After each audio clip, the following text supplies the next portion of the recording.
তো এই ধরনের প্রোফাইল ফটো আমরা কীভাবে তৈরি করতে পারি, কোন অ্যাপের মাধ্যমে, চলুন দেখিয়ে দিচ্ছি এই ভিডিওতে। আপনাদের সাথে হচ্ছে আমি আদনান এবং আপনি দেখছেন আবারও আপনাদের টেক বঙ্গ। আচ্ছা, আমাদের প্রথমেই পিক্সআর্ট অ্যাপটিতে আমাদের ফটোটা নিয়ে আসতে হবে, যেটা মেইন ফটো থাকবে। দেন ইফেক্ট থেকে BONGO মানে হচ্ছে ব্ল্যাক অ্যান্ড হোয়াইট করে নিতে হবে ফটোটাকে এখান থেকে। আচ্ছা, এখন আমাদেরকে অ্যাড ফটোতে যে আমাদের আরও একটা ওভারলে অ্যাড করতে হবে আপনারই ছবি। সেটা হচ্ছে আমরা এরকম একটা ছবি এখানে অ্যাড করতে পারি, যেটা ধরেন আপনি একই জায়গায় হয়তো বা তুলেছেন, একটা ডিফারেন্ট পোজ দিয়ে, একটু মন খারাপ বা বিষণ্ণ এই টাইপের ছবি যদি হয় তাহলে এটা দেখতে বা এর আউটপুটটা ভালো লাগবে। সো আমরা এখানে এই ছবিটা ব্যবহার করছি।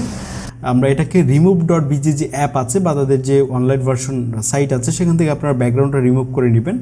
দেন এখান থেকে আপনি ডাউনলোড করে নেবেন। ডাউনলোডে ক্লিক করলে কিছুক্ষণ ওয়েট করতে হতে পারে এটা সেভ হওয়ার জন্য। দেন আবার আপনি ব্যাক করবেন পিক্সআর্ট অ্যাপে। দেন অ্যাড ফটোতে যে হচ্ছে আপনার ট্রান্সপারেন্ট যে ফটোটা আছে এখানে অ্যাড করবেন। পিক্সআর্ট দিয়েও ব্যাকগ্রাউন্ড রিমুভ করা যায়, বাট সেটা দেখছি এখন ফ্রিতে সম্ভব না, তাই আমরা remove.bg ইউজ করেছি। দেন এটাকে আমরা এই পজিশনে রাখবো।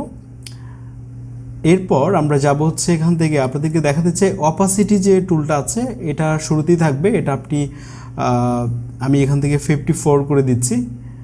ওকে, দেন এখান থেকে যেতে হবে আপনাকে ইফেক্টে আবারও। তারপর এখান থেকে BONGO মানে আবারও ব্ল্যাক অ্যান্ড হোয়াইট করে নিতে হবে ফটোটাকে।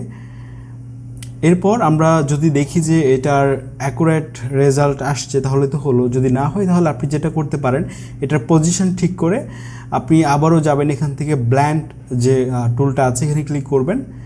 এখান থেকে আমরা মাল্টিপ্লাই যদি দেখি যে এটাতে ভালো লাগছে আমরা এটাই রাখছি। ওকে, আর কিছুই করতে হচ্ছে না, জাস্ট আমরা এখান থেকে এটাকে ফ্রিতে সেভ করতে পারি। খুব শীঘ্রই দেখা হচ্ছে আবার পরবর্তী ভিডিওতে। যে কোনো মতামত কমেন্টে লিখে জানান।